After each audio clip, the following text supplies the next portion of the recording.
Shabbat Shalom, turma amada, preciosa, povo de Deus, cheio do Espírito Santo, agentes de transformação, transportadores do fogo do avivamento para a nossa geração. Aleluia!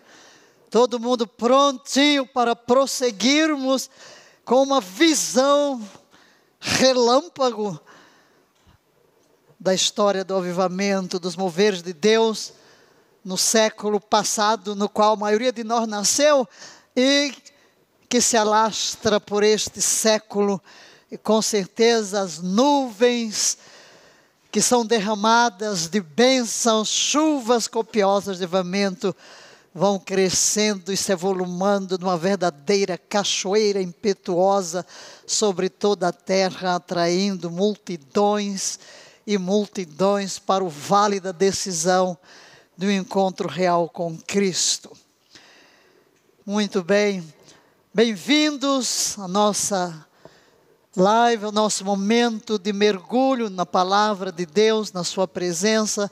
E uma perguntinha, você já deu seu like? Dê o seu like aí, porque isso é muito importante para que a mensagem corra e o YouTube reconheça que estamos falando de coisas relevantes que interessam a muitos. E temos a certeza que a fome das coisas espirituais cresce cada vez mais. É impressionante notar como até no mundo da ciência e da saúde chegou-se à conclusão que a espiritualidade é muito importante para a manutenção da saúde, para nos livrar de tantos males que a sociedade moderna trouxe. Mas vamos buscar a doce presença do Espírito. Falar dele realmente causa um temor, porque ele é mais do que se possa expressar. A presença, a obra do Espírito Santo é algo tão extraordinário. Como precisamos dele, desse amado companheiro, deste paracleto divino que nos foi concedido para nos guiar rumo à maturidade plena e o reflexo da imagem do Senhor Jesus e a noiva gloriosa que será apresentada a Jesus naquele grande dia. Pai de amor, Deus excelso, grandioso, tremendo, Criador e sustentador de todas as coisas, Tu és o nosso Deus, serás o nosso guia para sempre. Mas além de seres o nosso Deus Criador, Tu és o nosso Pai, nós somos Teus filhos, gerados pelo Teu Espírito, recriados, portadores do testemunho desse doce Espírito que clama dentro de nós. Abba, Paizinho, Papai. Filhos Teus, herdeiros com Cristo, parte de Ti mesmo, por conta da Tua vida administrada pelo Espírito Santo, borbulha dentro de nós. A doce presença do Teu Espírito nos impele para Ti e nos convida a cada instante a uma atitude de adoração, de devoção, de gratidão, de expressão de amor, uma fome incontida da Tua presença. Queremos mais de Ti, mais, muito mais. Não queremos ficar aquém de tudo quanto Cristo garantiu na obra da redenção. Que esta fome da Tua presença, sede do mover do Teu Espírito se intensifique cada vez mais em toda a igreja, em toda a face da terra. Somos herdeiros de tanto os moveres do Teu Espírito. Isso nos coloca numa posição de tremenda responsabilidade, causa-nos temor, porque tendo tanto, somos devedores. Ajude-nos a ser fiéis, guardiões destes moveres, para que nós possamos abraçá-los na sua essência e prosseguir para tudo quanto Tu tens ainda a acrescentar, de mover em mover, rumo à plenitude, rumo à estatura do varão perfeito. Fala conosco, doce Espírito, enquanto trazemos à memória alguns pontos altos dos moveres sobre a terra, e não nos deixes ficar à parte, mas que estejamos no meio destes moveres, como aqueles que não apenas recebem uma tocha, mas erguem-na bem alto, correm com ela e legam na próxima geração. Seja tudo para Teu louvor e glória no precioso nome de Jesus. Amém. Amém, queridos. Eu creio que todos nós gostamos de história, e ler as histórias de avivamento ao longo da história da igreja foi algo que sempre incendiou meu coração desde os dias de seminário. E naquele período de seminário, entrei em 65, fiquei 6 anos no seminário ali interna. E eu, quando li aquilo, ai, que coisa, quando se falava de cultos que duravam 2 horas, 3 horas. Naquele tempo parecia uma coisa fora do normal. Até porque a gente aprendia ali a liturgia do culto, né? Como preparar a liturgia do culto. Prelúdio, o hino do prelúdio, a leitura bíblica, o hino do cantor cristão, é claro. E depois, um hino antes da pregação, a pregação, e tudo não devia ultrapassar 1 hora, evidentemente. E quando li aquelas histórias extraordinárias, ai, meu coração aquecia. Eu jamais suspeitaria de que eu mesma chegaria um dia, uma época na minha vida, em que eu estaria envolvida diretamente em estar ministrando por horas a fio, em encontros nos quais as pessoas chegavam com horas de antecedência para assegurar um lugar em nossas ministrações, lá em nosso retorno de África em 1987. Enfim, 85, voltamos, mas um grande mover que fomos testemunha aqui no Brasil, mas antes também em África, vendo, presenciando, e aqui sendo a pessoa usada por Deus para ministrar as multidões sedentas de um mover do Espírito, vendo o Espírito Santo derramado, pastores sendo batizados no Espírito Santo, em encontros, em hotéis, em casa. Que coisa extraordinária, não podia imaginar. Mas é emocionante para mim, que venho desse tempo, ver o que Deus tem feito em nossa geração. E no nosso encontro passado, nós percorremos um pouquinho, só pontinhos da história do século XIX, parando nos moveres de 67, o mover carismático. Estamos falando de um processo de restauração dentro da igreja, conforme está aí na tela, um processo de restauração prosseguindo rumo à maturidade, que este é o objetivo do Espírito Santo. formar a identidade de Cristo, do noivo, no corpo de Cristo.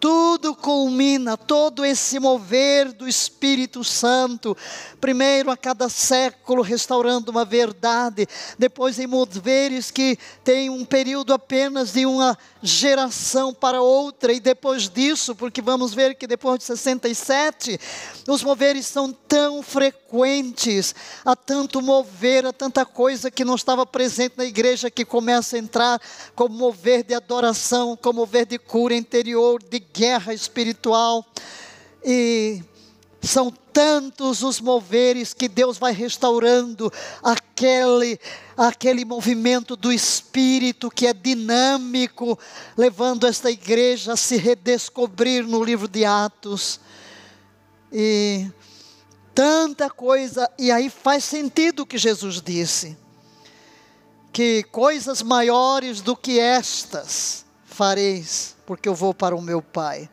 Então a gente fica pensando como Jesus pode dizer que os seus sucessores fariam coisas mais extraordinárias, porque ele era realizando os milagres, mas ele se multiplicaria em tantos outros, o Espírito Santo seria derramado, quantos seriam transportadores desse poder multiplicado.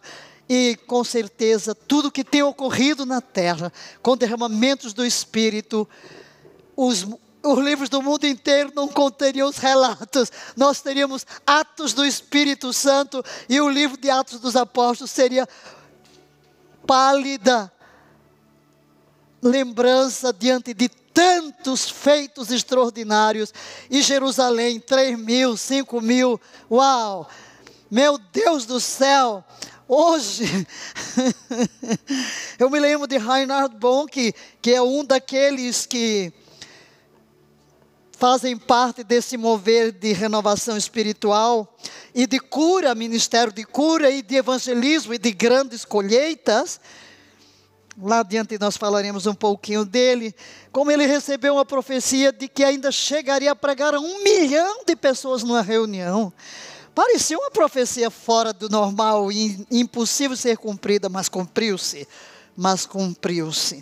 Então, queridos, estes moveres de restauração, não vou voltar ao que falamos na semana passada, porque nós vamos entrar em tantas outras e vamos ver o que é que conseguimos liberar hoje.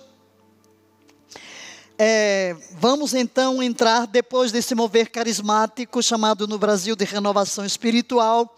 Falei do cântico, ninguém detém a obra santa, ninguém detém a obra santa, nem Satã, nem o mundo inteiro pode apagar este ardor. Ninguém detém a obra santa, esta causa é do Senhor. No meu peito renovado arde o fogo do Senhor. Enfim, mas vamos ver outros avivamentos na década de 70. A década de 70. Na minha experiência pessoal, eu terminei o seminário em 1970, novembro, fui nomeada como a primeira missionária dos batistas brasileiros em novembro de 70, e em janeiro de 71 eu já estava na África. Eu não sabia, evidentemente, de nada do que estava acontecendo no mundo, de moveres, porque a gente estava muito limitado às notícias dentro de um seminário teológico, mas a propagação da renovação carismática continuou a se expandir em tradições resistentes ao uso da terminologia pentecostal ou carismática, mas abertas aos impactos do Espírito no avivamento. Abertas. Havia uma abertura muito grande, havia uma busca. Como vimos aqui no Brasil, entre os batistas, começou realmente o mover. Eu me lembro, em férias do seminário, eu fui a uma cidadezinha chamada Ribeirão. Pastor Batista, sempre eu estava dentro das igrejas batistas. Todo dia, meio-dia. E ele ia para o seu quarto e via umas irmãzinhas orar, buscando avivamento. Eu já vi muitas reuniões de oração, naqueles anos de seminário, na década de 60. Pessoal, noites de oração, buscando poder, Rosivaldo de Araújo entrou na rádio com um programa chamado Seara em Fogo, né? Eu vim para lançar fogo à terra, e o que mais quero se já está aceso? Era muito fogo, viu? Muito fogo do Espírito, muita fome. Então, na década de 70, várias igrejas começam a se abrir ainda mais.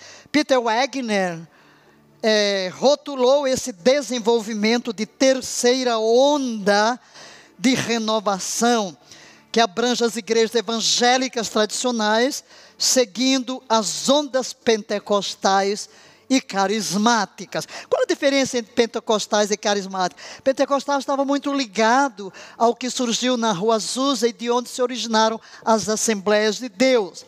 E carismático, este mover que invadiu tudo que é denominação, que vai além ainda dos limites das igrejas historicamente pentecostais.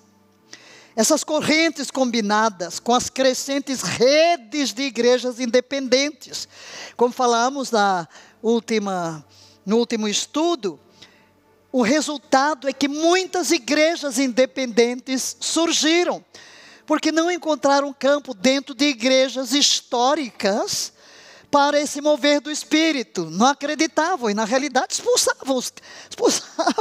Não é porque tu caiu em pecado, é porque falou em línguas, é porque foi batizado no Espírito Santo, é por crer que o batismo do Espírito Santo era uma experiência distinta da experiência de conversão. Eu aprendi isso, que você quando se converte, já recebeu o batismo do Espírito Santo, pronto, ponto final, né? E evidentemente eu passei por outras experiências, não vou entrar aqui em detalhe contando as minhas experiências, mas quando eu vim de África já pronta para para renunciar como missionária da Junta de Missões Mundiais, a pergunta me foi feita: você crê que o batismo do Espírito Santo é uma segunda bênção? Eu disse: creio.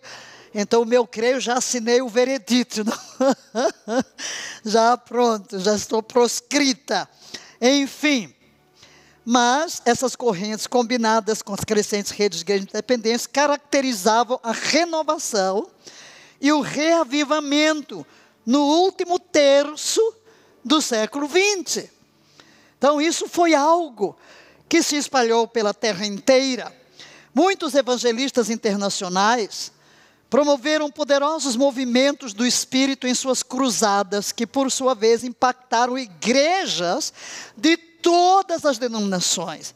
E estes evangelistas internacionais que Deus levantou, cheios do Espírito Santo, orando por cura, vendo sinais e prodígios, orando por batismo no Espírito Santo, reuniu igrejas de diferentes denominações. Nós começamos a ver um movimento de unidade da igreja. Várias igrejas cooperando para essas grandes cruzadas, grande pesca, e depois nascia o evangelista e as igrejas locais tomavam conta dos convertidos. Avivamentos na África, na América Latina, na China, produziram um crescimento surpreendente em igrejas independentes, em redes de renovação e reavivamento. Enquanto igrejas históricas ficaram patinando num crescimento muito lento, essas igrejas começaram a explodir em crescimento, em avivamento. Os ministérios internacionais dos anos 70, tivemos pessoas como Benny Hinn, por exemplo, Benny Hinn, que todos conhecem. Interessante que Benny Hinn, em 1974, ele viu um milagre realmente na sua vida, a partir de 74. 7 de dezembro de 1974, quando ele foi pregar e ele era gago e a língua se soltou, se soltou completamente. Sua família, os membros da sua família viram que aquilo era algo de Deus.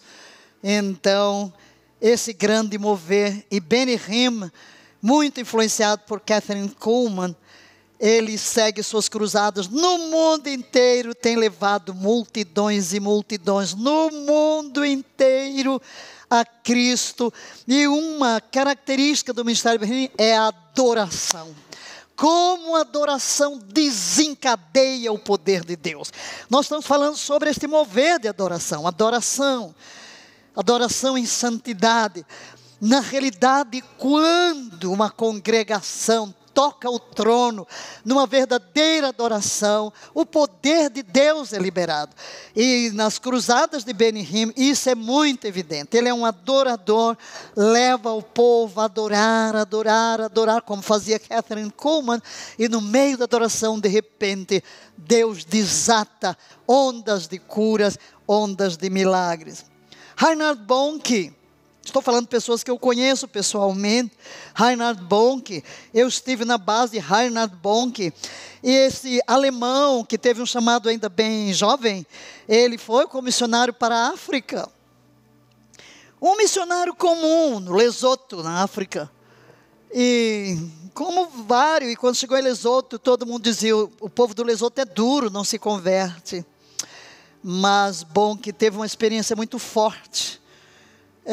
Ele recebeu um pregador de fora, e o pregador, usado por Deus, na manhã seguinte, pegou a mala e foi embora. Disse, o Espírito Santo disse para eu ir embora. Ele não sabia o que fazer, foi orar, mas Deus falou com ele, e ele começou a pregar naquela noite, e o intérprete caiu, debaixo do poder de Deus. E enquanto ele estava caído lá, ele ouviu a voz de Deus: minhas palavras na tua boca têm tanto poder quanto na boca do meu filho Jesus. E aquilo ecoou dentro dele. As minhas palavras na tua boca têm tanto poder como as palavras na boca de Jesus. E aquela voz que repetia a sentença, de repente ele vê como se fosse um filme. Nas Escrituras, Jesus falando aos discípulos que falassem em fé e que as coisas iriam acontecer. Então, de repente, ele chegou à conclusão de que o poder não estava na boca, mas estava na palavra. Na palavra. E ali, Deus fala para ele chamar os cegos, e ele chama os cegos. E os cegos se veem. E de repente ele ora, de cegos vejam, e naquela noite todos viram. E a partir daí começou esse ministério extraordinário de cura. Alugou lá um ginásio que logo lotou, e depois começou o ministério em tendas que sentavam 10.000 pessoas. Mas depois Deus deu a visão de uma tenda que sentava 34.000 pessoas. Foi construída a tenda inaugurada no Soweto. Eu estava lá. Foi o ano em que o Espírito Santo mandou renunciar tudo. Fui para a África do Sul, estava com Suzette, que era sua intercessora pessoal, e orando lá no Prayer Hut, orando, vendo aquele mover de Deus no Soweto, naquela tenda imensa. A tenda de 10.000 ficou só para intercessores, Mas depois veio um vento, uma tempestade, explodiu a tenda, e Deus disse para não construir tendas, porque não haveria lugar para abrigar o povo. Tudo teria que ser agora ao ar livre, e verdadeiramente as multidões, porque chegaria a milhões. E é conhecido o ministério de Reinhard Bonnke com mais de 30 milhões de pessoas levadas a Cristo, e continua através de Kolenda, que foi aquele que ele treinou e que o sucedeu, e as multidões, os milhões, continuam a vir a Cristo em toda a África, pois ele teve uma visão do Cabo ao Cairo, o sangue de Jesus banhando a África, e aquilo escrito: África será salva. Então, queridos, aqui nesta década, esse pessoal levanta-se, Rodney Howard Brown, John Wimber, transcenderam as diferenças denominacionais, enquanto demonstravam fortemente o evangelismo e a cura. Quando olhamos no Novo Testamento, nós vamos ver que o dom de cura é uma marca do evangelista dentro do Novo Testamento, como Paulo fala. Então, Deus restaurando o verdadeiro evangelista, aquele que, por força de sinais e prodígios de cura, arrebanha as multidões para o reino de Deus. Mas vamos ver algumas coisas ocorridas que mostram o Espírito Santo se movendo em toda a terra, com vistas a levar-nos a um clímax. Em 1971 é criado o Avanço Final para a Tradução das Escrituras, lançado com a cooperação de tradutores bíblicos da Wycliffe Instituto, do Instituto Wycliffe de Verão de Linguística, como uma versão computadorizada para finalmente completar a tarefa de traduzir a Bíblia para todos os idiomas. Você vai ver que o Espírito se move em diferentes áreas. A Bíblia na língua do povo, infelizmente, não completaram. Era um grande propósito estimular as agências denominacionais de tradução da Bíblia, batistas, pentecostais, católicos, etc. Mas terminou em 1983, apesar dos 5.000 idiomas ainda sem tradução. Claro que este mover continua, mas estamos falando de um esforço que surge na década de 70. 1977 tem a primeira conferência carismática nacional dos batistas do Sul. Imagina, nos Estados Unidos, conferência carismática dos batistas do Sul, de 21 a 23 de julho. A Grécia, carismáticos ortodoxos organizaram a Cruzada por Cristo em Atenas. 77 ainda, em Caracas, Venezuela, líderes de quase todos os países latino-americanos carismáticos. Primeira conferência sobre renovação carismática nas igrejas cristãs, ecumênico, finalmente englobando todas as tradições pentecostais sobre o tema Jesus é o Senhor em Kansas, nos Estados Unidos. 59.000 presentes. Mas após um clima ecumênico, as conferências carismáticas se tornaram monodenominacionais ou monoconfessionais. 15.000 luteranos carismáticos por ano em Minneapolis, 10.000 católicos romanos. Então vários começaram a se mover em suas próprias denominações. Ainda em 1977, 500 milhões de pessoas ouvem ou assistem à transmissão do culto evangelical na véspera de Natal em 7 idiomas simultaneamente. Pregador Rex Humbert, todos pregadores cheios do espírito de cura, que creem em cura, milagres.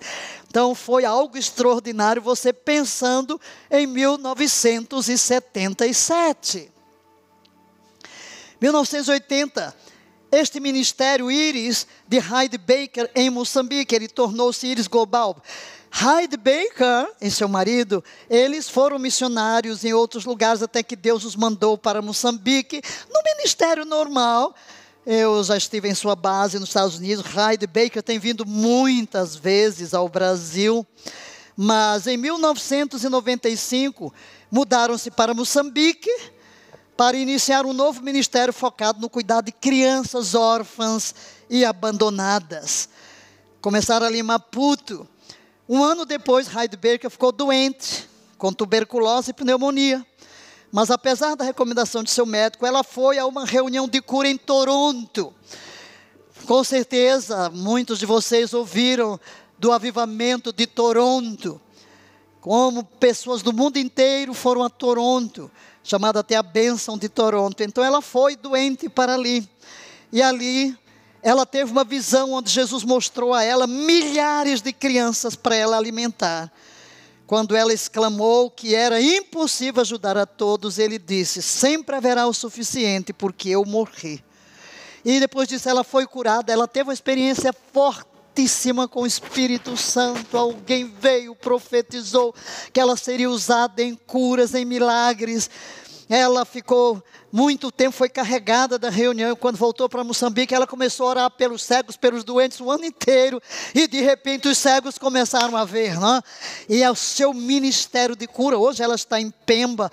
Muitos muçulmanos convertidos, um ministério simplesmente extraordinário, uma mulher de adoração, olha lá a adoração, viu? Adora, adora, adora, adora, e no meio da adoração, é interessante que ela põe até os jovens, as crianças a orar por cegos, por enfermos, e os milagres acontecem. Um mover extraordinário de avivamento. A Íris Global negociou com o governo moçambicano para assumir a responsabilidade financeira e administrativa de um antigo orfanato do governo em Chirango, perto ali do Maputo. Havia cerca de 80 crianças, vocês imaginam? Desde então, as operações da Íris Global expandiram-se para incluir perfuração de poços, clínicas de saúde gratuitas, programas de alimentação em aldeias, operação de escolas primárias e secundárias, indústrias caseiras e a fundação de mais de 5.000 igrejas em Moçambique, com um total de 10.000 igrejas afiliadas em mais de 20 nações. Uau!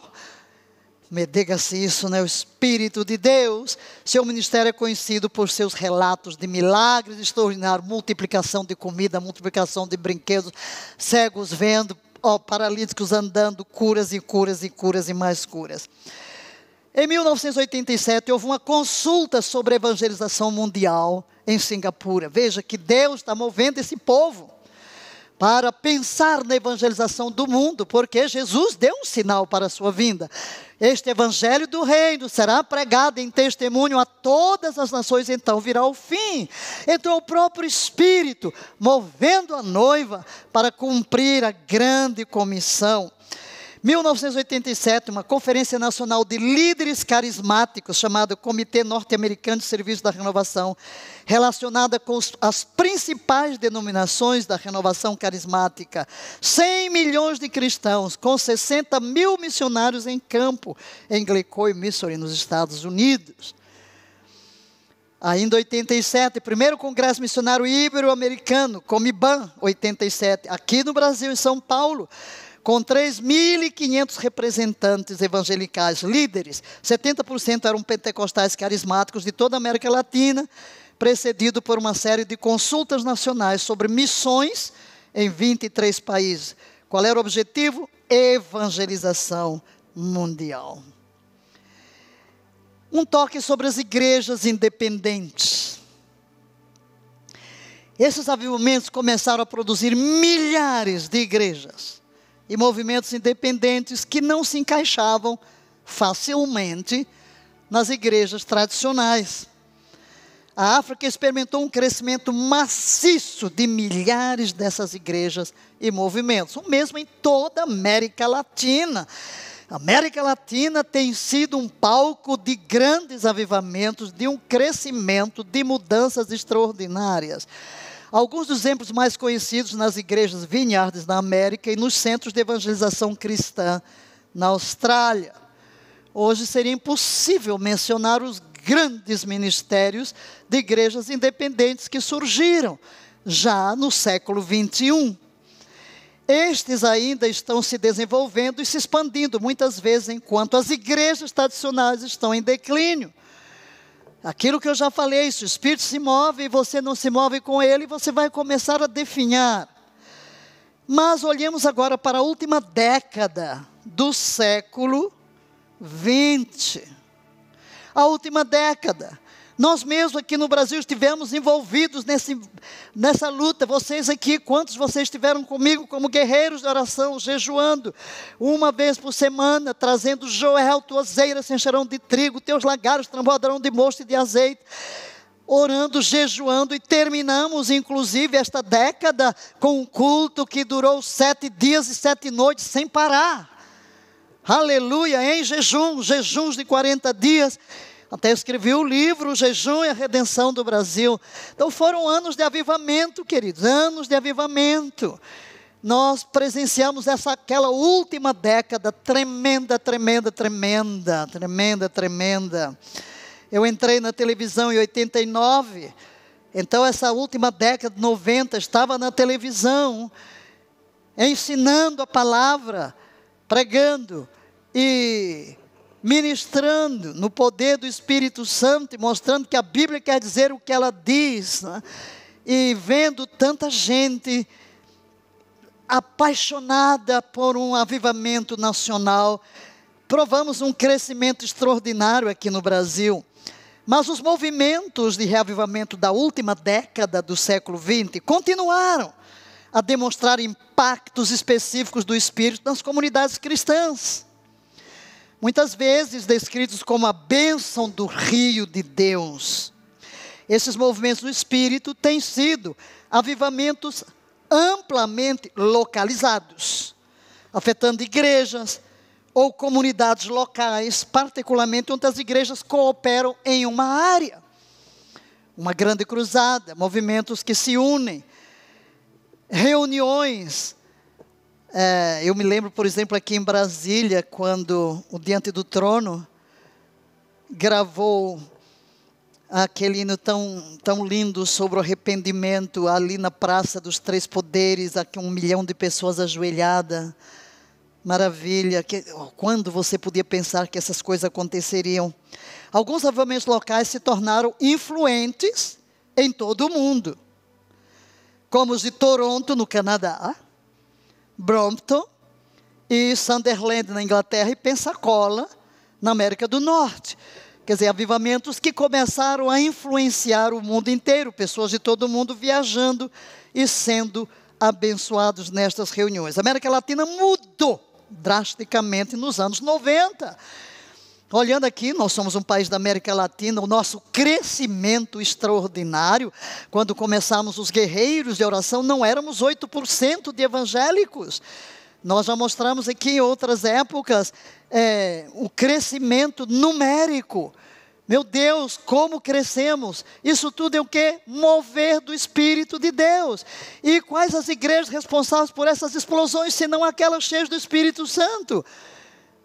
Senão aqueles que creem em ministérios. Quero dizer que há muitas igrejas que estão dentro das igrejas históricas que também creem no poder do Espírito Santo, buscam a presença de Deus, oram. Você vai, por exemplo, à Coreia. Eu estive na Coreia algumas vezes. Eu estive envolvida no DICOE, aquele grande movimento do AD 2000, de orar pelos países não alcançados. E Coreia foi escolhida por causa dos grandes desenvolvimentos da Coreia, com Yonggi-cho, com os montes de oração, e as maiores igrejas, a Assembleia de Deus, mas também batista, metodista, presbiteriana, todos elas com 2 elementos importantes: células, onde todo cristão é chamado a evangelizar, e oração, muita oração, jejum e oração, que é a base, o carro-chefe dos moveres do Espírito de Deus. 91, crescimento repentino e explosão mundial de igrejas jovens, inteiramente fora do controle das denominações. Igrejas organizadas livremente, implantadas e coordenadas por carismáticos com menos de 25 anos, com cultos na hora do almoço, em hotéis, teatro, cinema, lojas, com jovens indo para a rua ministrar cura, uma beleza. Glória a Deus. Barracos, qualquer lugar, grande número de convertidos. Em 1991 tivemos a Consulta Carismática Internacional sobre evangelização no mundo, no Reino Unido, para profetizar uma década de evangelização antes de 2000. Então foi chamada a década da evangelização. 4.000 líderes do avivamento, de 8 a 14 de julho, estavam ali. A última década do século XX provou ser a mais importante da história cristã. Por quê? Por causa dos sinais e maravilhas, milagres, conversões, evangelismo, evangelização, sendo o maior sinal o amor e a união dos cristãos em toda parte. Enquanto aqueles que não querem entrar no mover ficam brigando e cada um defendendo sua denominação, o povão não quer nem saber. O povão se reúne como um só corpo, sem querer saber qual é a sua denominação, a unidade da igreja. O Espírito Santo trazendo esses vínculos de respeito uns pelos outros e de unidade nesses grandes moveres de evangelização. 94, avivamento do Riso Santo, foi chamado Riso Santo, em Toronto, 94, daí onde saiu Hyde Baker, 250.000 pastores e outros visitantes do mundo inteiro.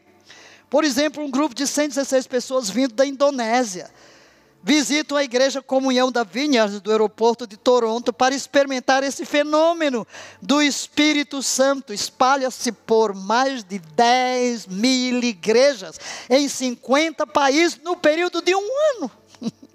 grande volume de informação é disponibilizado na internet. Aí já temos um novo tempo de internet e esse avivamento de Toronto toca realmente muitas nações e muitos ministérios. 1995, o avivamento explode na Assembleia de Deus em Brownsville, Pensacola, Flórida.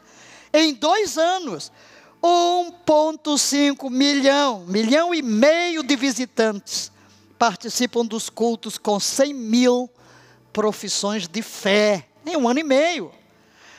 1997, surge a Marcha para Jesus em Trindade, organizada com 50 mil participantes de Trindade, Santa Lúcia, Dominicana, Granada, Guiana. E o que ocorre? Marcha para Jesus invadiu a terra inteira. Aqui no Brasil nós temos a maior marcha. Recentemente tivemos a marcha. E já até um dia que por decreto presidencial, né, o dia da Marcha para Jesus, todos os anos, no dia de Corpus Christi. Então, tem a Marcha para Jesus que reúne mais de 1 milhão de pessoas para adorar, para proclamar Cristo. E onde reúne também pessoas das mais diversas igrejas, das mais diversas denominações. Exaltando a Jesus em praça pública. Em 97, 16ª Conferência Internacional Anual de Crescimento da Igreja em Seul. E eu estava lá. Oh, glória a Deus. Pastor também estava lá hoje apóstolo Estevão Hernandes,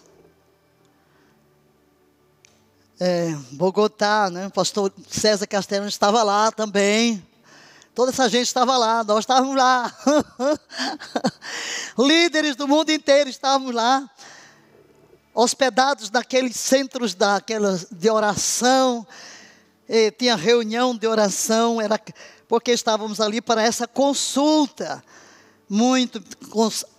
e foi espetacular ver 100 mil intercessores presentes ali naquele estádio, meu Deus do céu, eita povo para orar, e quando um começava a orar, aquela multidão no estádio orando, o filho está se erguendo, 30 de setembro a 9 de outubro, mas, qual a situação geral no final do século XX?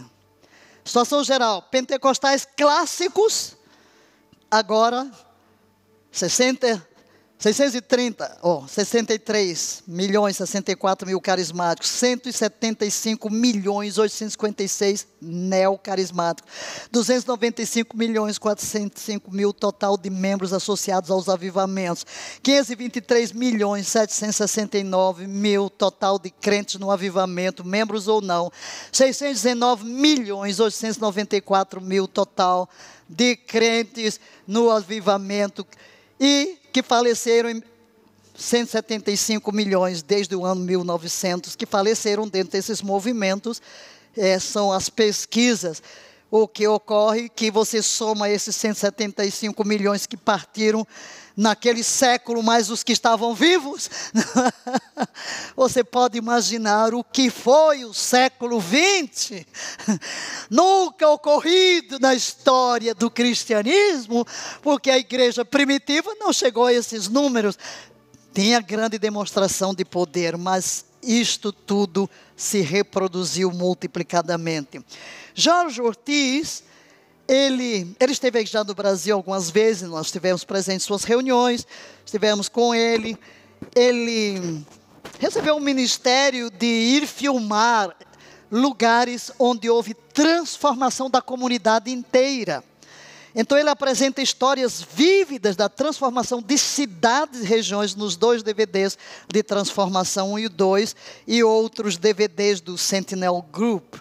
É muito interessante porque mostra como o avivamento transformou cidades inteiras, comunidades inteiras, até da própria terra. Uma longa, por exemplo, aqui na América Latina, lá vem onde não havia colheita, terra árida, de repente as cenouras imensas, as abóboras imensas, as frutas imensas, Deus acabando-se os bares, uma transformação com esses avivamentos. Este reavivamento transformador agora se espalha pelo mundo no século 21. Então nós entramos no século 21, no qual nos encontramos hoje, herdeiros, meu Deus do céu, herdeiros de tudo isso. Talvez a gente fica muito no nosso mundinho e pensa que tudo que há no cristianismo é aquele mundinho nosso, não? Mas abra os olhos, comece a pesquisar. Entre na internet hoje, você vai encontrar material. Eu encontrei aqui um livro, são 780 páginas. 780 páginas só sobre os avivamentos deste século. Meu Deus do céu, ainda não li, mas olhei o apêndice lá com a lista que alguém fez de datas, que são não sei quantas páginas, eu fiquei assombrada. Meu Deus do céu, que é isso, né? Que glória a Deus por estes pesquisadores que nos trazem estas informações. E eu pensei, olha que uma coisa boa para incendiar o coração de toda a igreja. Deus se move em toda a terra e nós precisamos ser parte deste mover. Otis resume alguns exemplos notáveis enraizados no final do século XX e florescendo agora. E o que podemos concluir de tudo isso e do que eu terminei falando do nosso último encontro? Vou colocar aqui 1 Coríntios 1, 27 a 29, vamos ler. Deus escolheu justamente o que para o mundo é insensatez, para envergonhar os sábios. Escolheu precisamente o que o mundo julga fraco, para ridicularizar o que é forte. Ele escolheu o que do ponto de vista do mundo é insignificante, desprezado, e o que nada é, para reduzir a nada o que é, com o objetivo de que nenhuma pessoa se vanglorie perante Ele. Somos de Deus em Cristo, é o assunto que vai seguir-se agora. Mas deste texto, o que podemos declarar? Leia, por favor. Deus escolheu o que é loucura no mundo para envergonhar os sábios. Deus escolheu o que é fraco no mundo para envergonhar o forte. Deus escolheu o que é baixo e desprezado no mundo, coisas que não são, para reduzir a nada as coisas que são, para que ninguém se glorie na presença de Deus. É isso que podemos chegar, concluir destes moveres de Deus no século XX, começando lá com aquela irmãzinha batizada no Espírito Santo, passando pelo jovem Ivan Roberts, ali no país de Gales, o que ocorre naquele templozinho cheio de serragem, nesse púlpitozinho de caixa de sapato, meu Deus do céu, e tudo o movimento de jovens que formam equipes para evangelizar, e Deus realmente se movendo de todas as formas, e o avivamento tocando todas as classes sociais, todos os segmentos da igreja de Cristo, multiplicando-se, saindo do script, fazendo coisas diferentes, extrapolando as barreiras denominacionais e confundindo o que estava estabelecido. Mas olhemos para avivamentos no século 21. Será que pararam? Não, os avivamentos não pararam.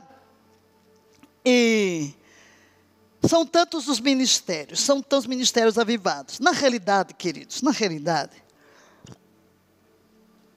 o propósito de Deus do Espírito Santo não é que nós estivéssemos buscando avivamento, é que nós fôssemos eternamente avivados, que não precisássemos estar esperando uma sacudidela.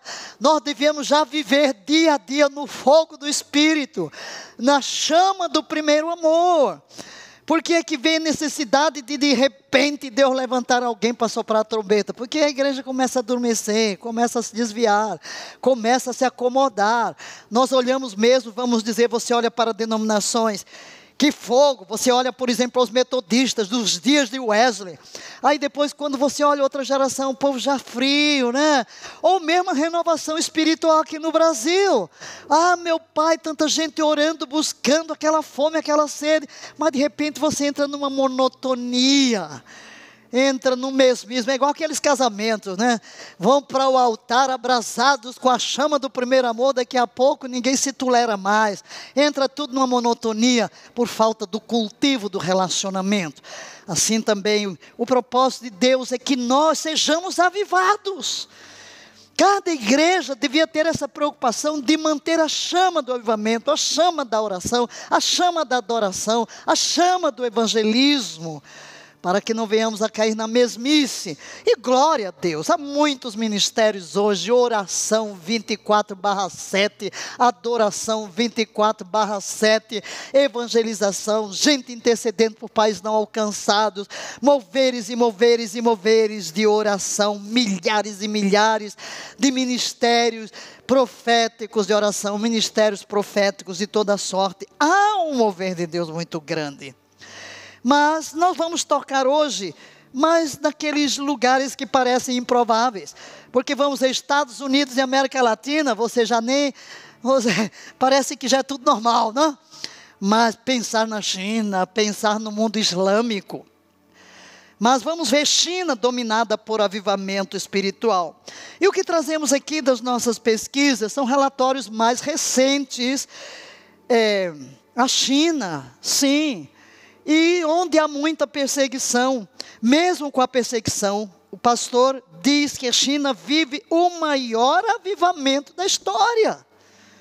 Nas igrejas subterrâneas, essas igrejas estão se organizando. Aqueles que vão visitar recebem testemunho de líderes de um mover crescente do Espírito.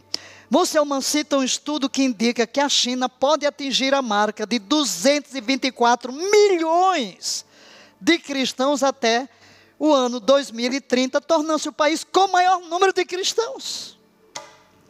Aleluia!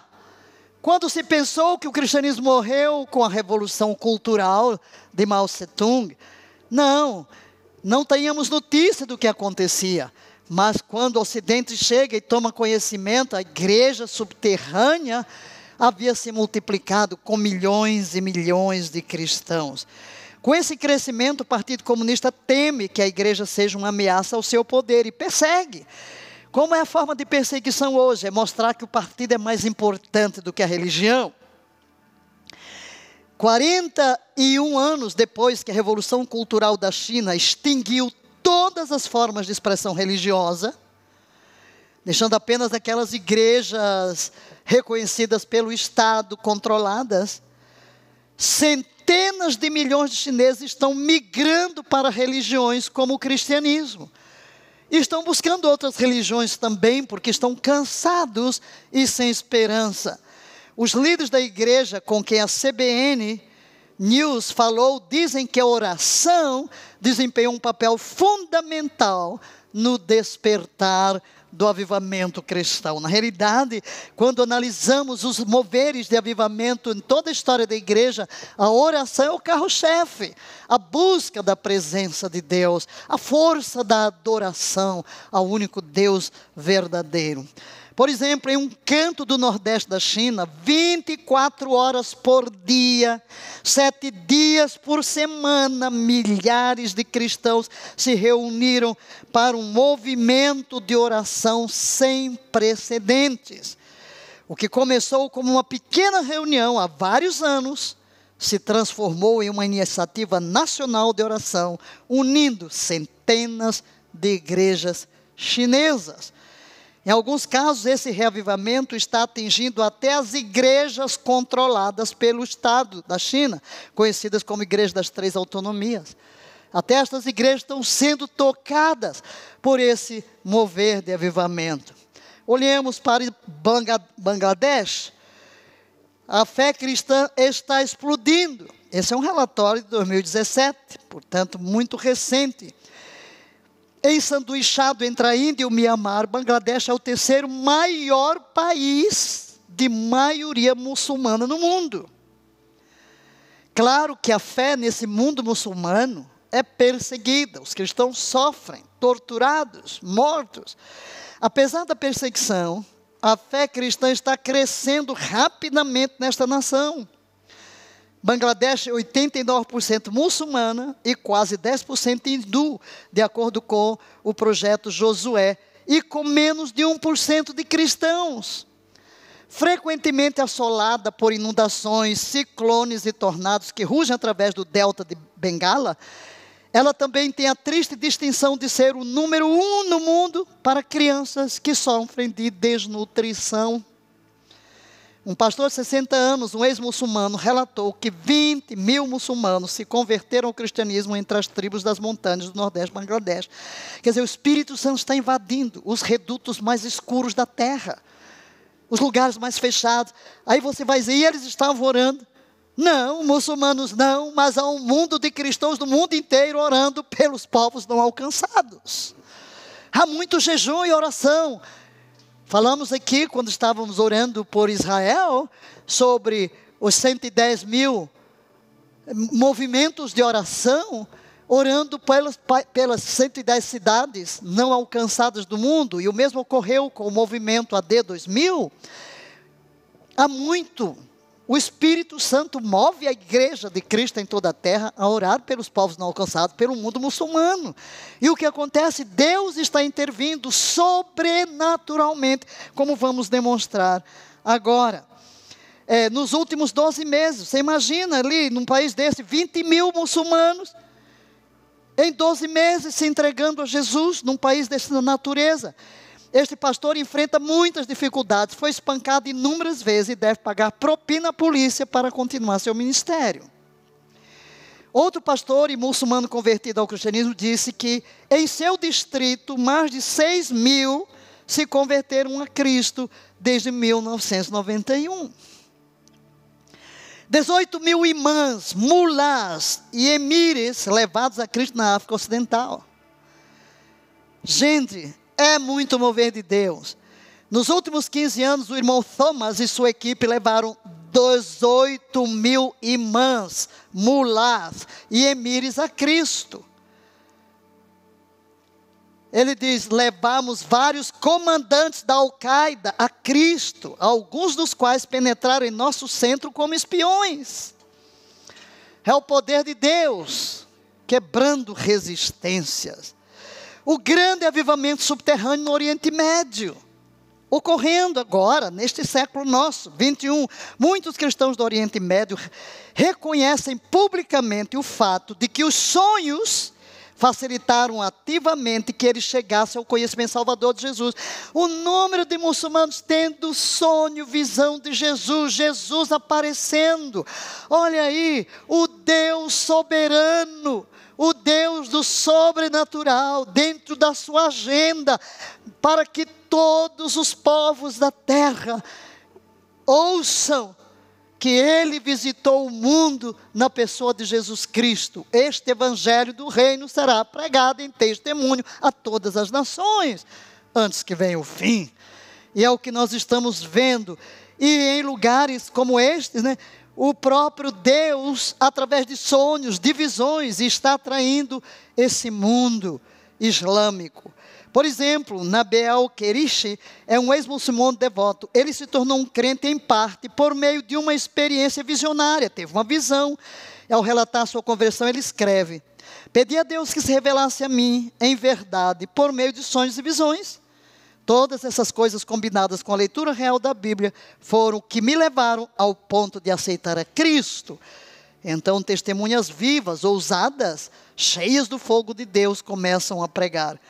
Insights de Joel Rosenberg sobre o renascimento do Oriente Médio. Ele diz que mais muçulmanos se comprometeram a seguir a Cristo nos últimos 10 anos do que nos últimos 15 séculos do Islã. O mesmo diríamos dos judeus. Há mais judeus convertidos a Cristo hoje do que nos primórdios da igreja. Apesar das grandes dificuldades e turbulências, o cristianismo está inquestionavelmente se expandindo por todo o mundo islâmico. Deus está preparando algo incrível em uma região que muitos pensavam ser inalcançável. Joel Rosenberg, que é um pesquisador evangélico, e tem ido a esses lugares, entrevistado líderes, Ele tem saído com muitas informações preciosas. Ele, autor e morador de Israel, documentou o recente surto de cristianismo no Oriente Médio. Por meio de reconhecimento de primeira mão, juntamente com relatórios de cidadãos árabes, Rosenberg demonstra que o cristianismo está crescendo rapidamente no mundo islâmico. Aleluia. Vejamos, por exemplo, Sudão.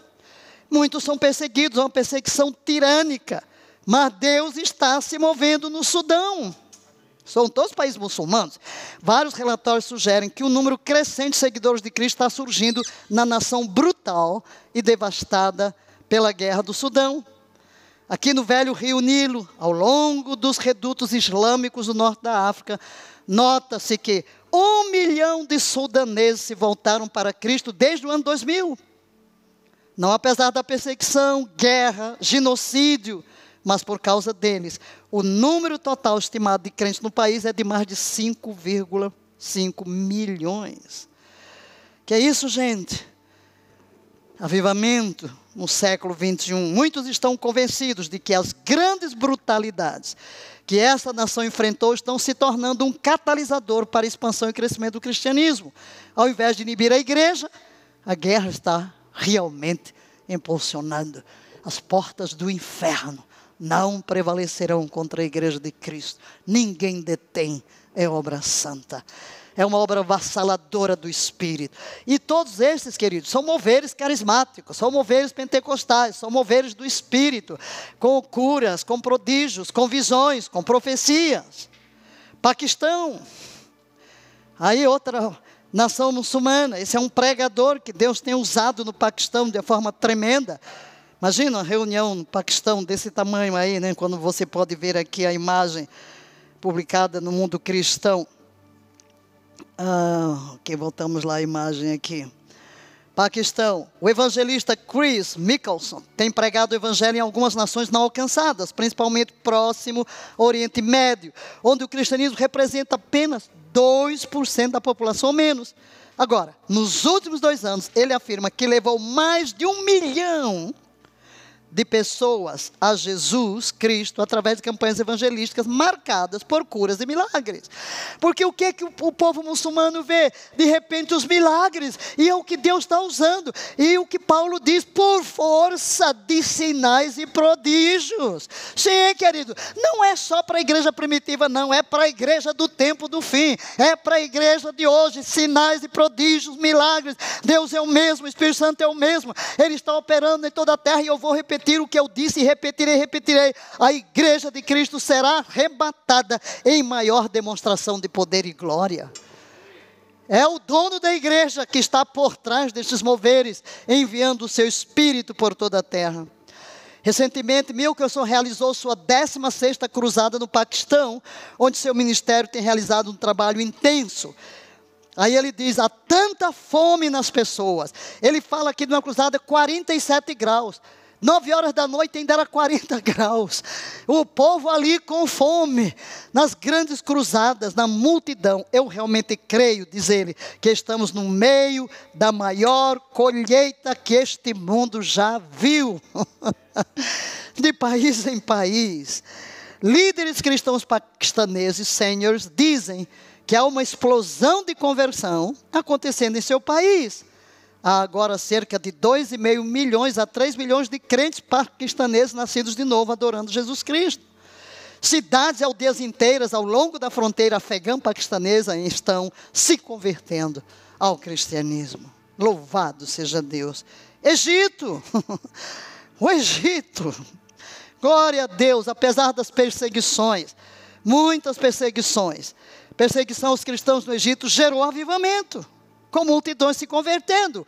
Em vez de acabar a igreja, pelo contrário, relatórios confiáveis sugerem que também está ocorrendo um grande avivamento na terra do Egito.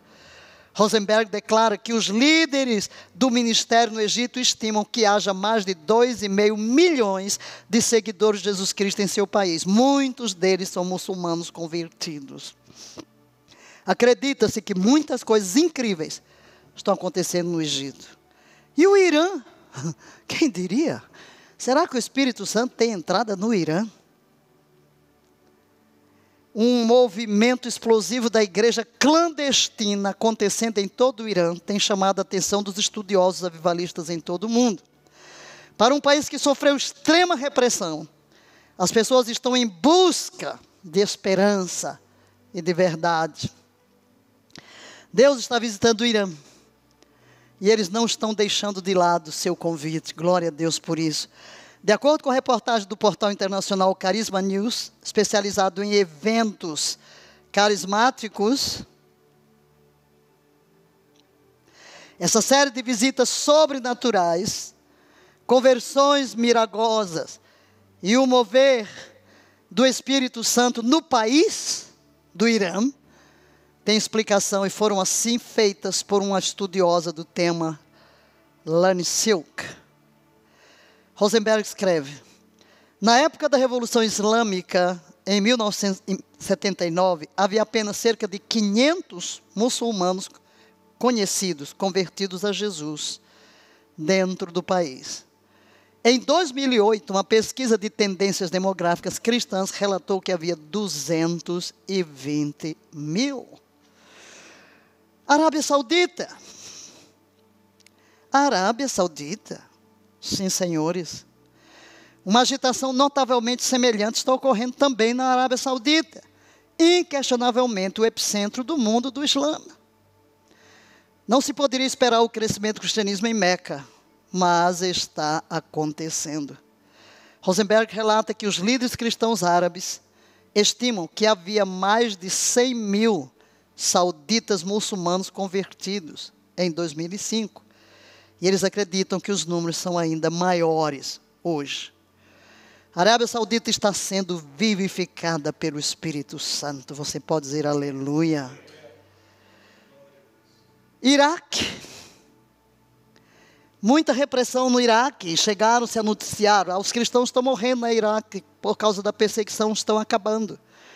Antes de 2003, altos líderes cristãos iraquianos disseram-me haver apenas cerca de 400 a 600 seguidores de Jesus Cristo, conhecidos em todo o país. Apesar de um número estimado de 750 mil cristãos nominais em igrejas iraquianas históricas. Até o final de 2008, os líderes cristãos iraquianos estimavam que havia mais de 70 mil iraquianos crentes nascidos de novo. A expansão do cristianismo tem sido muito dificultada recentemente no Iraque, mas esse martírio e brutalidade acabará por dar lugar a mais cristãos na terra, uma vez conhecida como Babilônia. Enquanto refletia e selecionava alguns lugares aqui, eu tinha que estar na minha mente, retinindo constantemente, uma profecia que tem sido alvo da nossa oração, tem sido alvo da casa de oração em Jerusalém, onde por mais de 20 anos tem se mantido uma reunião de oração 24 horas por dia, 7 dias por semana, 365 dias por ano. E um dos projetos e reuniões e encontros é a estrada de Isaías, ou a autoestrada de Isaías, capítulo 19. Do que trata este capítulo? Há uma promessa que Deus faz e tem sido texto de oração. Temos orado pelos filhos de Ismael. Parece impossível, como vai se cumprir? Nós vamos ler aqui na Bíblia, versículo 17. A simples menção à terra de Judá os encherá de terror, pois o Senhor dos Exércitos traçou os seus planos contra eles. Naquele dia, 5 cidades egípcias seguirão a Yahvé de Sabaote, e até começarão a falar a língua de Canaã. Uma dessas cidades será Heliópolis, a cidade do sol.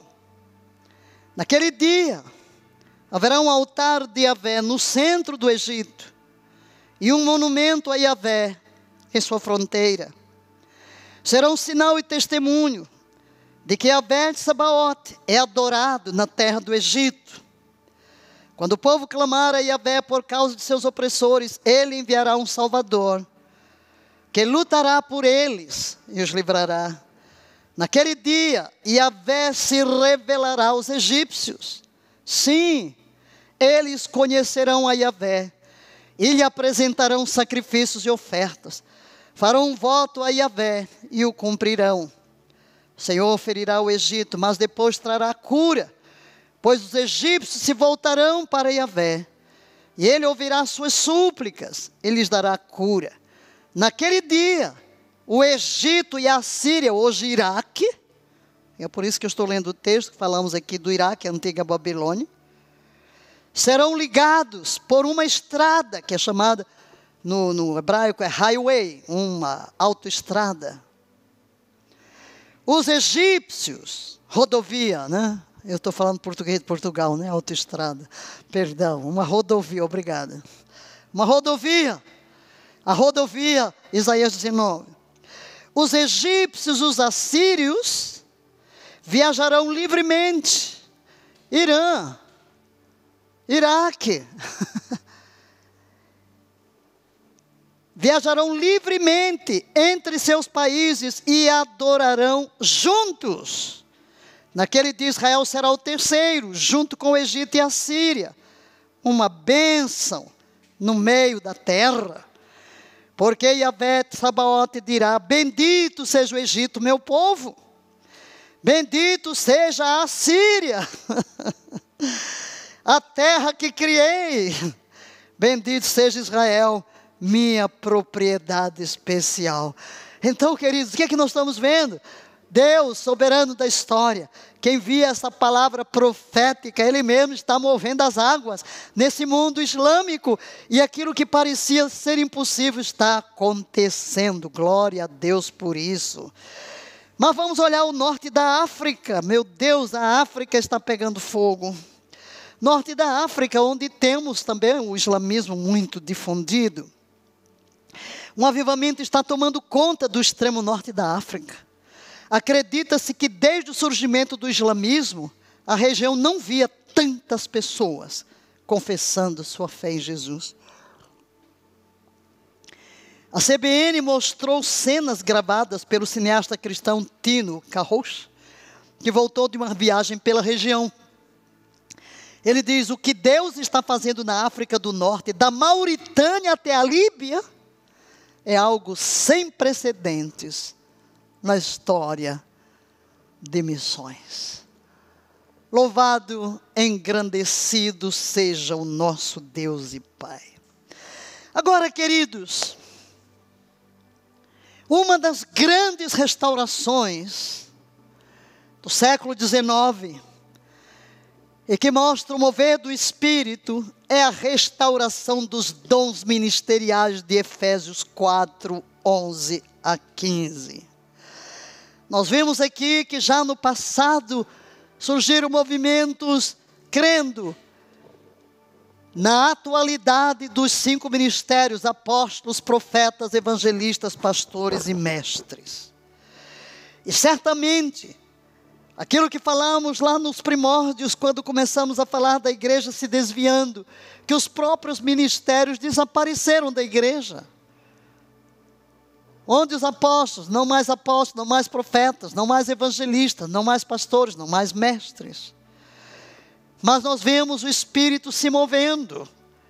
Também, a partir dos anos 60, da renovação carismática, até chegar à entrada no século 21, não que não tenha havido pessoas com estas unções, mas os ofícios não eram reconhecidos, mas Deus os tem restaurado. O Espírito Santo quer derramar vinho novo em odres novos. No meio das antigas formas estabelecidas da vida da igreja, estão surgindo novas, emocionantes manifestações do Espírito Santo que operam entre os homens. Você pode sentir isso em todos os lugares. está sendo realizado por um retorno a esses princípios fundamentais que o apóstolo Paulo descreve em Efésios a respeito da intenção de Deus para seu corpo, a igreja. Em Efésios capítulo 5, verso 11, nós vamos ver que o Cristo ressuscitado deu dons do ministério à sua igreja. Alguns para serem apóstolos, outros para profetas, outros para evangelistas, outros para pastores e mestres. Esse versículo descreve os 5 dons específicos. Para que esta igreja seja arrebatada em grande demonstração e poder, também precisa ver os 5 ministérios posicionados nas igrejas. Ninguém tem tudo do Espírito, mas Jesus reparte o que Ele é em plenitude através de 5 diferentes ministérios que já foram restaurados na igreja nos fins do século 20. Nós entramos no século 21 com estes ministérios em operação. E aí está uma das razões porque o Evangelho está crescendo de uma forma tão extraordinária, com ministérios apostólicos, com o profético em operação, com evangelistas que ministram no poder do Espírito Santo, com sinais e prodígios. Com a igreja em células, onde todos podem apacentar o rebanho. As igrejas podem ser imensas, como dizia Yong Cho, minha igreja é a maior do mundo e é a menor, porque você começa a apacentar, pastorear nos grupos pequenos, e mesmo que a igreja cresça a milhões, todos são assistidos, todos são discipulados, para que o corpo de Cristo possa operar livremente, e a profecia de Joel se cumpra, filhos e filhas profetizando, todos evangelizando. E alguém fez uma comparação interessante, eu vou ler rapidinho, com estes 5 ministérios. Se um médico examinasse a fisiologia do corpo de Cristo, o dom do ministério dos apóstolos poderia ser comparado ao sistema esquelético muscular do corpo, porque ele fornece estrutura e força. O dom do ministério dos profetas seria como o sistema nervoso do corpo, pois eles são uma linha direta de comunicação da cabeça, revelando a mente de Cristo, estimulando atividades alinhadas com a vontade revelada de Deus. O ministério dos evangelistas corresponde ao sistema digestivo do corpo, porque eles pegam a comida de fora do corpo e a transformam e a incorporam como parte viva do corpo, pegando as pessoas de fora do corpo e facilitando sua entrada no corpo de Cristo pelo Evangelho.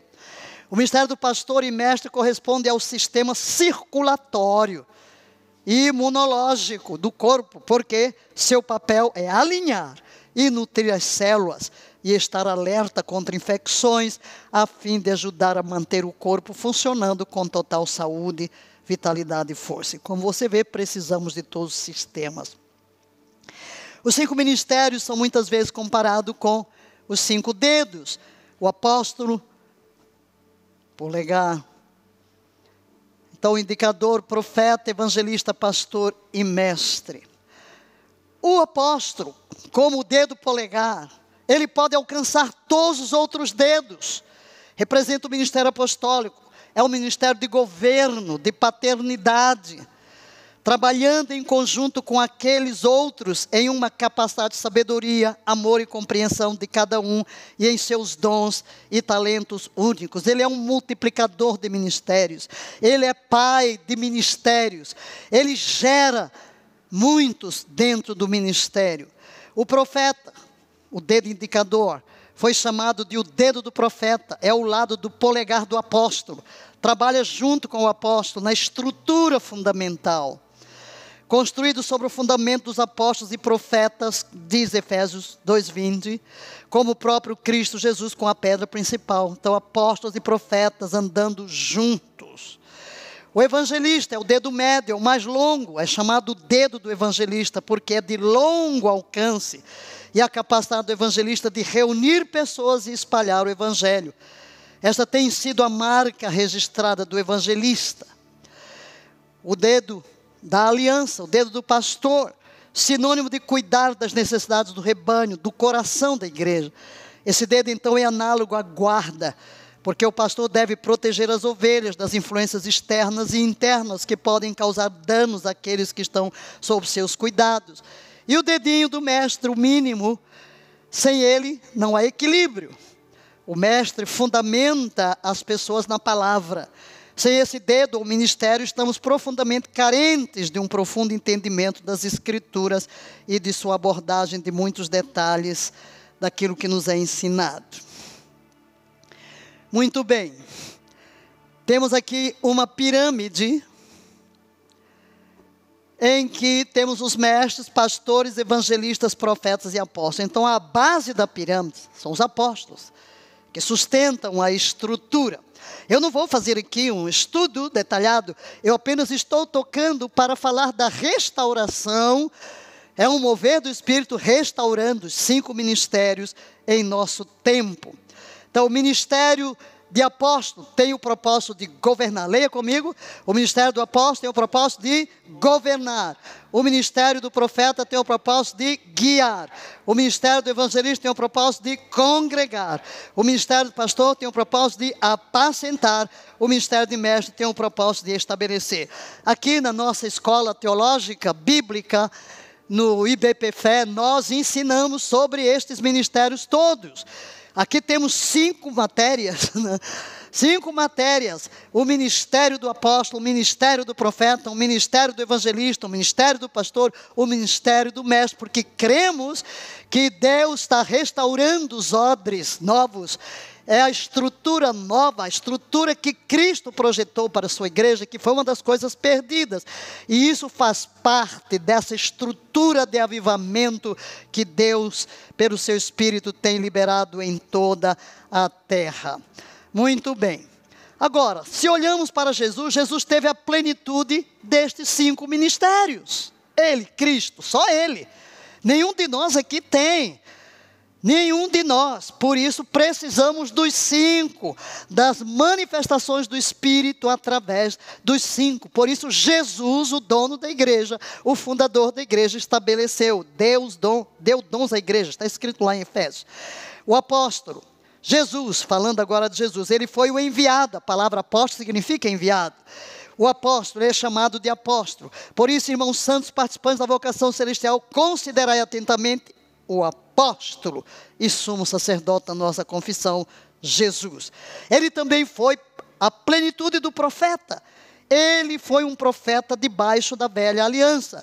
Ele lhes perguntou quais, e eles responderam, as que diz respeito a Jesus o Nazareno, que foi profeta poderoso em obras e palavras diante de Deus e de todo o povo. E prosseguiu, de fato vos afirmo que nenhum profeta, Jesus está falando acerca dele mesmo e se chama de profeta.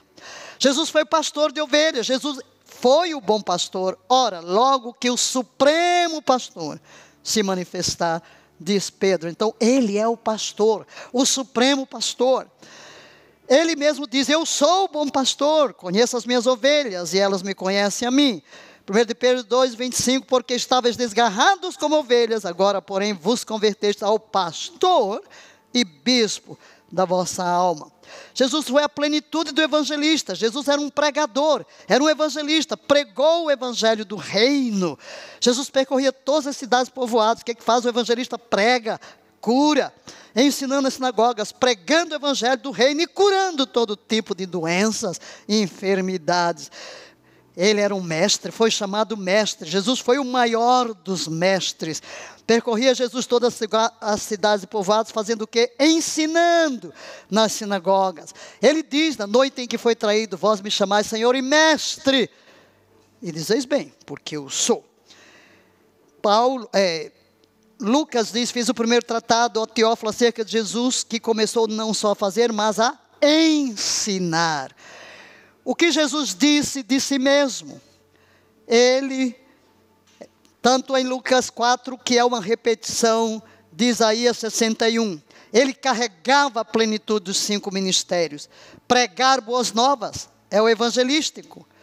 Liberdade para os prisioneiros, a verdade vos libertará, é o ministério do ensino. Recuperação da vista aos cegos, é o ministério profético. Libertar os oprimidos, apacentar nossas almas, é o ministério pastoral. Proclamar o ano aceitável do Senhor, é o ministério apostólico. Agora, olhando para Efésios, capítulo 4, porque aqui, 11, 15, onde nós vemos, Ele designou Jesus Cristo, uns como apóstolos, outros como profetas, outros como evangelistas e como pastores e mestres. E seus dons foram variados. Ele mesmo, diz a versão amplificada, nomeou e deu a nós o fato. Jesus designou, Jesus deu, Jesus concedeu esses dons ministeriais à igreja. Foi Jesus, queridos. Foi Jesus. Roma roubou, mas o Espírito Santo devolveu. Embora muitos estão questionando, não tem apóstolos, não tem profeta. Tem, sim, senhores. E estão operando na terra inteira. Os sinais do apostolado, os sinais do profético estão aí para todo mundo ver, quem quer ver. E os resultados de milhões se convertendo a Cristo, de sinais e prodígios sendo realizados por mão dos apóstolos, dos profetas, dos evangelistas, pastores e mestres, que creem no mover do Espírito Santo. Efésios 4, 8 e 10. Por isso foi dito, subindo para o alto, levou cativo o cativeiro e deu dons aos homens. Aquele que desceu o mesmo que também subiu, muito acima de todos os céus, para preencher todas as coisas. Quando? Está aí, quando? O que ele deu? Quando? Quando ele subiu aos céus e levou cativo o cativeiro. De onde? Esses dons ministeriais procediam e procedem das mãos de Jesus, o qual está à destra de Deus no céu. Para quê? 12 e 13, vamos ler. Tendo em vista o aperfeiçoamento dos santos. Eu pergunto, os santos já foram aperfeiçoados? Então ainda é tempo de Jesus dar à igreja apóstolos, profetas, evangelistas, pastores e mestres. Para o aperfeiçoamento dos santos, continuemos a ler. Para a obra do ministério, para a edificação do corpo de Cristo, até que todos cheguemos à unidade da fé, ao pleno conhecimento do Filho de Deus e ao estado de homem feito à medida da estatura da plenitude de Cristo. Respondendo para quê? Aperfeiçoamento, é o que está em amarelo, leia só o que está em amarelo. Aperfeiçoamento, edificação, unidade, conhecimento e plenitude. Continuando para quê? Leiamos. Para que não sejamos mais inconstantes, como crianças, levados ao redor por todo o vento de doutrina, pela mentira dos homens, pela sua astúcia na invenção do erro. Pelo contrário, seguindo a verdade e amor, cresçamos em tudo naquele que é a cabeça, Cristo. É para isso que Deus levantou esses ministérios. Então vamos ver agora, destrinchando. Primeira coisa, para o aperfeiçoamento, catartizo dos santos. A palavra denota ajuste ou preparação plena, implicando um processo que é conduzido até a consumação, como diz Vine no seu dicionário expositivo. Consertar, restaurar, estabelecer fundamentos, edificar a fé, estabelecer uma base de conhecimento. Para isso Deus dá estas unções, estes 5 ministérios. Jesus tem todos. Agora, se a igreja não reconhece todos, nunca vai ter tudo de Cristo. Se uma igreja tem apenas um pastor local, ela não vai receber tudo. O pastor local está conectado com o povo. O evangelista está conectado com o povo. O apóstolo e o profeta são os ministérios que estão conectados com o sobrenatural, com o trono, para receber os desenhos de Deus. E é por isso que esta restauração do apostólico e do profético em nossos dias tem levantado igrejas poderosas, que se multiplicam, que invadem os antros escuros da terra, que demolem fortalezas, que tocam nações, com muita autoridade espiritual. É mover do Espírito. Equipar, desenvolvimento de habilidades, unção. Segunda coisa, para quê? Leia. Preparar o povo de Deus para o trabalho do ministério. O que é que Roma começou a chamar? O clero e os leigos. Quem faz o ministério? Os pastores. Não. Estes pastores, evangelistas, Todas estas unções é para quê? Equipar quem? Os santos. Quem vai fazer a obra do ministério? Os santos. Por isso é que eu digo, na igreja de Cristo não tem leigo, tem pessoas sendo treinadas para o ministério. Porque o ministério tem que ser desenvolvido por todos os santos, todos devem evangelizar, todos podem profetizar, todos podem orar por cura. O Espírito Santo é o segredo de tudo, gente. Os dons são distribuídos para edificação do corpo. Todas aquelas manifestações, as 9 manifestações do Espírito, lá de 1 Coríntios 12. O Espírito pode usar qualquer crente, novo ou velho, não tem diferença nenhuma. Derramarei do meu Espírito sobre toda a carne. Preparar para o ministério. Terceiro, edificar o corpo de Cristo. Quarto, promover a unidade da fé. Quinto, levar o povo a conhecer a Cristo de uma forma relacional. Sexto, promover a maturidade do crente. Até o quê? Levar a plena maturidade, a plenitude de Cristo, para que não sejamos mais como crianças. Nono, para que falem a verdade em amor. Por quanto tempo? Por quanto tempo haverá na igreja o propósito de Deus? Não houve, mas qual é o propósito de Deus? Hoje é restaurado. Vamos ler? Até que todos cheguemos à unidade da fé e do pleno conhecimento do Filho de Deus, ao estado de homem feito, à medida da estatura da plenitude em Cristo. A igreja já chegou aí? Então, meu filho, ainda é tempo. E é por isso que Ele está restaurando todas as coisas. Esses dons, leiam, esses dons ministeriais fazem parte do propósito de Deus para o amadurecimento dos santos até que Jesus volte para a sua igreja. Aleluia! Então não vamos ficar brigando aí por título. Ah, tem falsos apóstolos, desde os dias de Paulo.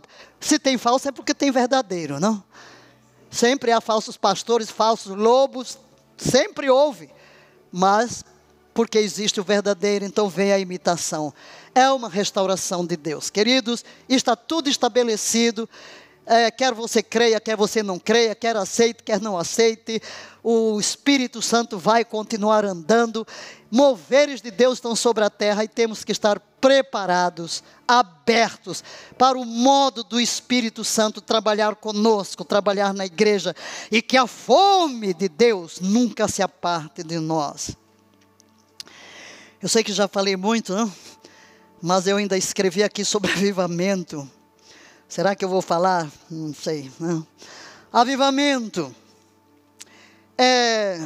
O historiador Stuart Peggin, ele nos lembra, ele dá uma definição sobre avivamento, que eu peguei aqui, achei que era pertinente terminarmos tocando um pouco sobre isso, porque o avivamento continua, e o avivamento tem que ser pessoal, tem que ser local, tem que ser congregacional.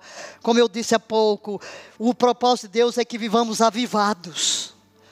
Vivamos avivados. Ok? E quando Deus resolve mandar assim uma onda impetuosa, diferente de tudo na vida, né? Houve um período aqui no Brasil, que veio aqueles sinais de dentes de ouro, né? Você estava pregando, os dentes de ouro apareciam. Eu mesmo tive essa experiência, eu não orei para ninguém ter dente de ouro. Meu Deus do céu, eu estava pregando em Goiânia e Deus explodiu com dentes de ouro por todo lado. E até quem chegou perto. São coisas que Deus faz, que a gente não vai repetir, nem vai formar uma doutrina. Mas às vezes Deus faz umas coisas que parecem tudo esquisita. Mas fique tranquilo, você tem que estar sempre conectado com o trono. Deixe-se usar por Deus, como Deus quer usá-lo e onde Deus quiser fazê-lo. Amém. Então vamos aqui uma definição de avivamento de Stuart. Leia, por favor. O avivamento é uma obra soberana de Deus, que traz aplicação e intensificação da obra de Cristo e da atividade do Espírito Santo.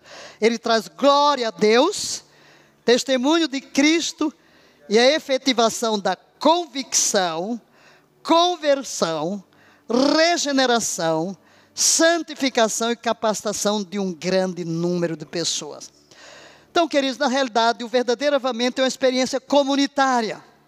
Quando falamos de comunitária, que ela tem que afetar o avivamento. Quando vem essas ondas, vai afetar a comunidade. Os bares vão se fechar, O impacto tem que causar um impacto de transformação. Por isso devemos ser agentes de transformação. E aquilo que Ortiz tem testemunhado e filmado e registrado em comunidades inteiras sendo transformadas como consequência de um avivamento espiritual que impacta e transforma as comunidades e atende às suas necessidades mais profundas. Às vezes, o avivamento é precedido por uma expectativa de que Deus está prestes a fazer algo excepcional. Geralmente é precedido por uma extraordinária unidade e oração entre os cristãos. E é sempre acompanhada pela revitalização da igreja, a conversão de um grande número de incrédulos e a redução de práticas pecaminosas na comunidade. Todos nós devemos ter fome de avivamento. Eu clamo por avivamento desde o seminário. Quando Deus me chamou de volta para o Brasil, naquela noite, lá no trailer, Ele perguntou o que ardia em teu coração quando estavas no seminário. Eu disse, avivamento.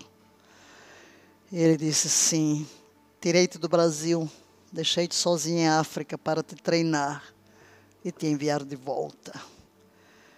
E foi assim que Deus nos usou de uma forma tremenda, nos anos 80 e 90, onde não havia tanto ensino na igreja. Por isso o ensino teve tanto impacto. E encontramos tantas pessoas que foram impactadas pelo ensino da palavra, porque é o Espírito quem faz, usa quem quer como quer. Mas vamos ver uns pontinhos aqui. Primeiro, leia, o reavivamento é uma experiência comunitária. O avivamento não é apenas para a igreja, para quem está dentro das quatro paredes, é para a transformação da comunidade na qual a igreja está localizada. Sem impacto comunitário mais amplo, não há de fato avivamento.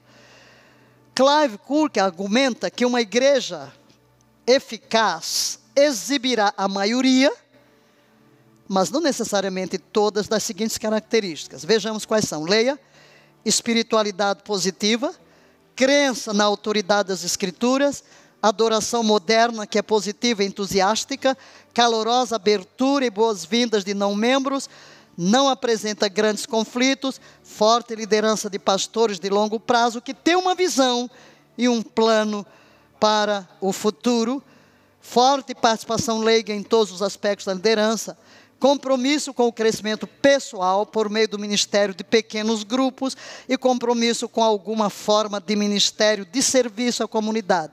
É a disposição de se engajar no evangelismo. Uma boa administração também ele cita. Segundo, leia, o avivamento é uma obra soberana de Deus, o Pai Celestial, manifestando sua glória na terra. Então, não vamos ler os textos, mas o avivamento é uma visita do alto. O avivamento é um tempo de refrigério do Senhor, conforme diz os textos, e é uma luz celestial, um fogo divino, um rio de água do santuário de Deus, uma aurora lá do alto. É algo soberano. O avivamento genuíno não pode ser trabalhado de baixo para cima. Não, deve vir de cima. A oração autêntica pelo avivamento é: desce, Senhor, ó, se fendesses os céus e descesses, como diz o profeta Isaías, desce de onde a tua glória enche os céus e deixa a tua glória encher a terra. Em relatos de avivamento, mesmo na China, um dos relatos que eu li quando estava no seminário, o povo dizia assim: Deus desceu à terra, está no meio dos cristãos, né? É verdade, é isso mesmo. Um avivamento é realmente uma teofania, uma manifestação da glória de Deus. É uma obra soberana de Deus descendo para tocar os corações dos mais pobres e humildes e espalhar sua glória no pó. Como o avivamento é uma obra soberana de Deus, podemos estar confiantes de que Ele virá. Então devemos orar. Aviva, Senhor, a tua obra no meio dos anos. Traz outra vez as tuas visitações. Tu já fizeste no passado e podes fazê-lo hoje. Os avivamentos não são emoções humanas trabalhadas de baixo para cima. Eles são a glória de Deus que foi orada, vindo do alto. E muitas vezes em momentos de adoração. Leia, por favor, a última frase.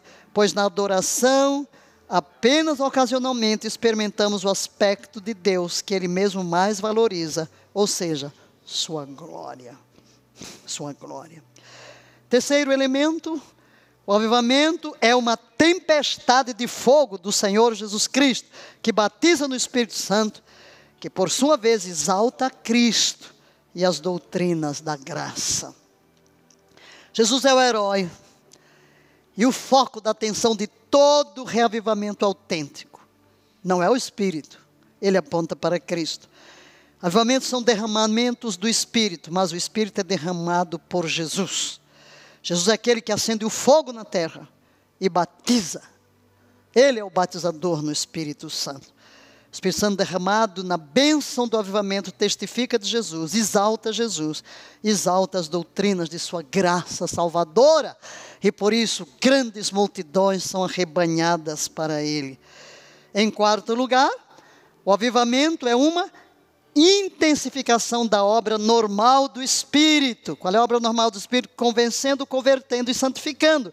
Então essa obra é intensificada nas ondas de avivamento. Deve-se, é claro, reconhecer que a pregação ungida, que promove o avivamento, não resultará apenas de colocar as doutrinas da graça em nossas cabeças. Resulta de manter o coração aberto para o Espírito Santo agir. E em quinto lugar, para promover circunstâncias propícias ao avivamento, concentre-se e procure estimular os fatores que sempre ou geralmente precederam o avivamento. Quais sejam? Alta expectativa, unidade entre os cristãos e oração intensa. Fome. Para aumentar a expectativa, algumas coisas. Primeiro, leia, lembre as pessoas da necessidade. Segundo, diga-lhes o que Deus fez, Ele pode fazer de novo. Terceiro, crie a visão de uma comunidade que é avivada. Quarto, imagine tomar uma cidade do interior para Cristo. Porque do interior é mais fácil você afetar uma comunidade pequena do que uma grande cidade. Mas você pode afetar um bairro, uma comunidade, uma escola, um local de trabalho. Quinto, leia a história dos avivamentos, pegue fogo com eles, tenha seu desejo de orar por avivamento estimulado por eles. Sexto, estude a teologia do avivamento, leia tudo o que você puder encontrar escrito, por exemplo, por Jonathan Edwards. Entre os autores modernos você tem Martin Lloyd Jones, Parker, e ele diz que há 3 coisas que aqueles que anseiam provavelmente devem fazer. 3 coisas. Primeiro, pregar e ensinar a verdade de Deus. Segundo, preparar o caminho de Cristo, removendo obstáculos óbvios, como pecados habituais, negligência da oração e da comunhão, mentalidade mundana. E orar pelo derramamento do Espírito. Queridos, são coisas que todos fizeram antes de ver o avivamento. Concluindo, o Espírito está se movendo por toda a terra, em mover imparável. E há uma expectativa no coração de muitos de nós, do campo profético, do maior derramar do Espírito que a terra já conheceu. Há tantas profecias sobre isso. Meu Deus, quando eu começo a ler e a ver o que acontece em toda a terra, meu coração explode e eu clamo, quero mais de Ti, mais de Ti, mais de Ti. Que esse seja o clamor do nosso coração, Jesus, mais de Ti, mais de Ti, mais de Ti. Como Paulo orava, que eu Te conheça e o poder da Tua ressurreição. E que Deus nos use como verdadeiros adoradores, porque todo esse fogo nos leva para onde? A glória. Por isso é que se diz que em meio a muita adoração, o Espírito se manifesta, porque tudo visa a sua glória, tudo visa essa intimidade com Deus. Que Deus nos ajude a prosseguir e que sejamos parte dos próximos moveres que Deus tem para derramar na nossa terra. Amém. Obrigada, Pai. Obrigada por estarmos vivos hoje, por sermos herdeiros de tantos moveres. Abre o nosso entendimento, o nosso coração, para que não venhamos a perder o que Tu tens, que não fiquemos para trás, que não fiquemos aquém dos Teus moveres. Doce Espírito, toma o Teu lugar em nós. tens liberdade. Queremos que tenhas toda a liberdade de agir em nós e através de nós, de revelar-nos o que deve ser abandonado, o que deve ser construído. Queremos ser cada vez mais sensíveis à Tua presença, à Tua voz, porque não queremos outra coisa senão agradar ao Pai. Não queremos nada mais senão glorificar a Cristo. Não queremos nada mais senão ser canais da Tua glória, da Tua presença, do Teu poder, sendo usados em nossa geração como veículos através dos quais Tu te moves na terra para a consumação da obra de Cristo. Queremos que Tu sejas glorificado em tudo. Venha o Teu reino a começar em nós. Venha o Teu avivamento. Nós oramos como no avivamento de Gales. Quebranta-me, quebranta-me, Senhor. Quebranta-me, quebranta-me. Quebranta a Tua igreja. E que o mundo inteiro seja salvo, que o mundo inteiro Te conheça, que as nações não alcançadas sejam visitadas pelo Teu Espírito, que todo mundo do Islã, do comunismo, de todas a cortina de ferro, de bambu, todas as cortinas caiam por terra e a onda avassaladora do Teu Espírito que convence do pecado, da justiça e do juízo, varra a terra inteira em nossa geração, para Teu louvor e glória, no precioso nome de Jesus. Amém, amém e amém.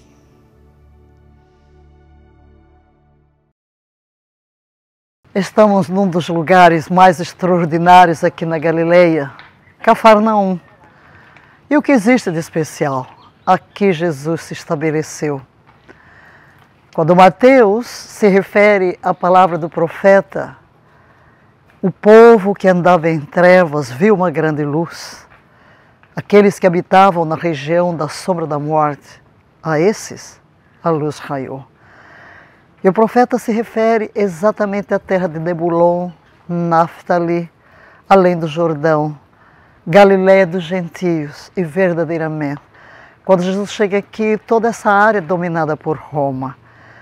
E a partir desse vilarejo de Cafarnaum, Jesus parte para todas as aldeias à volta do lago de Genezaré, que nós chamamos o Mar da Galileia, levando o evangelho do reino, anunciando o reino de Deus é chegado. Quanta coisa aconteceu aqui em Cafarnaum. Tantos milagres. E desde Cafarnaum, uma palavra para você. Você precisa vir a Israel. E eu quero estender um convite especial para você na nossa próxima caravana. Não fazemos turismo. São congressos proféticos, onde você para em cada lugar. E ali sente a atmosfera, revive o que aconteceu. Seus olhos são abertos para ler a Bíblia como nunca leu antes. E além disso, conhecer de um modo mais profundo o Deus da aliança, que cumpre as suas promessas, porque nós somos a primeira geração a ver promessas milenares sendo cumpridas. Isso nos leva à conclusão. As poucas promessas que nos restam quanto ao tempo escatológico, ao tempo de fim, certamente se cumprirão conforme o Senhor falou. Passarão os céus e a terra, mas a minha palavra não há de passar. Isso lhe dá segurança para absorver todas as promessas de Deus em sua vida.